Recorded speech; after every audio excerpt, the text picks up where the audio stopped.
T'as défendu un gars qui était trop beau de ouf, mais très teubé. Et là, j'étais mort. Ouais, c'était un go fast. Il y a 30 personnes qui sont arrêtées, donc on est 30 avocats commis d'office, on arrive tous, et on nous donne les dossiers comme ça à la sortie, et donc on rentre dans un box où il y a les 30 personnes, et on dit le nom haut et fort, et la personne se lève. Et donc moi je donne un nom, et là le mec se lève, et c'est genre mais Brad Pitt. Et même moi je fais...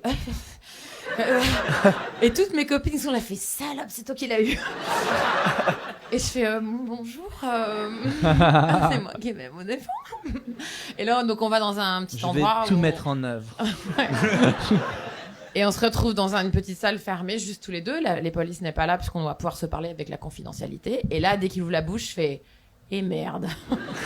Et en fait, le mec était là pour rien. Enfin, pour rien. C'est-à-dire que la chef du cartel qui était là, c'était une fille. Et la veille, c'était son anniversaire. Et ses sergents lui avaient offert pour son anniversaire un go-go dancer. Qui sortait d'un gâteau. Ok ? Ouais. Et apparemment, le mec l'avait déglingué toute la nuit. Elle avait trouvé ça sympa. Et elle lui a dit, tu sais quoi ? Demain, j'ai une petite affaire, un business à Montpellier. Viens avec nous. Et le mec, très content, il a pris ton petit sac de sport. Il l'a mis dans l'arrière de la bagnole à côté du gros sac de coke.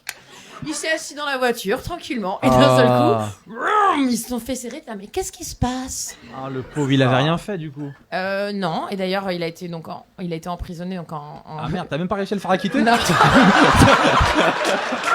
Là, il y avait... Tout était de ton côté, là, normalement. Le mec, il est go-go dancer. Il gagne sa vie honnêtement. Il a tout déclaré aux impôts. Tout, il sort d'un gâteau Il est d'anniversaire. au SMIC. Tu l'envoies aussi 13 ans au placard.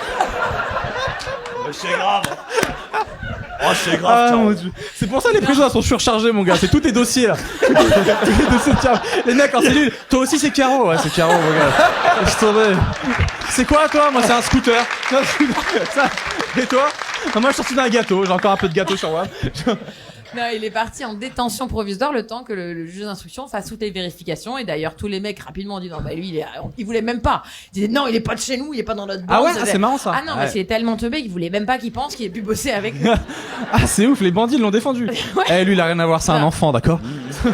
Et moi, je vais le voir donc juste avant qu'il parte en prison. Je dis voilà, vous allez partir en prison. Il me fait mais combien de temps ? Je dis bah au moins 15 jours. Il me fait 15 jours. Mais j'ai même pas de crème de jour.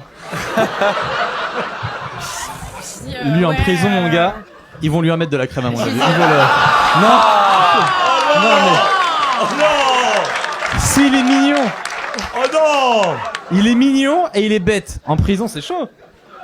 Ah, en prénom, ça, c'est une grosse. C'est chaud, putain. Non, mais écoute, ça s'est bien passé parce que moi j'avais très peur pour lui, donc je lui ai dit évitez de sortir trop de votre cellule, allez pas vous doucher pendant 15 jours, n'allez pas aux promenades. Putain, et en fait, c'est chaud. Ouais, il est parti à la salle de sport et comme c'était un mec qui savait vraiment faire du sport, bah il s'est mis coach et il coachait tous mes autres clients. Et Dieu sait que vous avez compris qu'ils étaient très nombreux en prison. Du coup, au bout de 15 jours, il a dit bah en fait, je vais rester, j'ai trouvé un job. On Je est suis bien bien ici. là, Caro. On est bien. Stéphane, plus droit le dos. Vas-y, Caro, t'embête pas avec moi. Allez, les gars. Ah, c'est beau, hein. Ah mais j'oublierai jamais parce que le juge d'instruction quand elle rentre dans son bureau, il la regardait, il fait oh, quand même il est beau, oui. Et quand on est sorti après l'interrogatoire, il me regarde et il fait ça me rassure, il y a quand même une justice. Ah, c'était terrible. Aux États-Unis aussi, il y avait cette histoire, je sais pas si vous avez suivi dans le public, un gars qui a été arrêté pour de la drogue, un tismé, t'avais une meuf devant, fait oui, j'ai vu tirer. Et j'ai même pas fini ma phrase, hein. Je vois très bien de qui tu parles, Seb. Je vous jure que c'est un tismé qui avait fait le tour de toutes les infos aux États-Unis pour de la drogue ou je sais pas quoi. Il avait des tatouages, il était méga beau gosse, il avait les yeux bleus. Et du coup, quand sa photo est passée, toutes les meufs disent mais il faut le libérer ce gars. Ça se voit pas. Vous voyez pas qu'il est innocent. Et sur ma vie, le gars est sorti, il est devenu mannequin. C'est pas ouf la vie. Putain, s'il avait Caro comme avocate, mon gars, ce gars-là, toutes les meufs t'auraient détesté. Il a pris 30 ans, je suis désolé les femmes. Je suis désolé. C'est mort.